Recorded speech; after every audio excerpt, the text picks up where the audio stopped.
في فرق ما بين النسر والصقر والعقاب.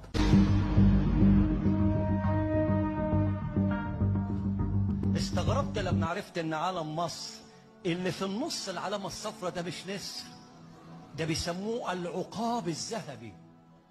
اخطر انواع الطيور الجارحة اللي هو العقاب الذهبي. ايه هو العقاب الذهبي ده؟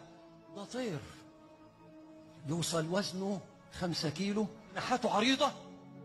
بصوا اللي هقوله ده مهم جدا. العقاب يفوق النسر والصقر في الآتي: لا يأكل إلا صيده، وما يأكلش حاجة ميتة، ما يأكلش العفونة، ما يرمرمش. أنا لازم أعيش زي الطير ده اللي هو إيه؟ العقاب. يلا قول لنا عنه كده.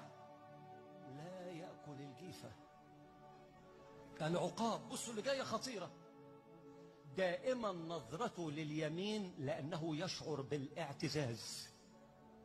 معتز، مش مهروس الكرامة.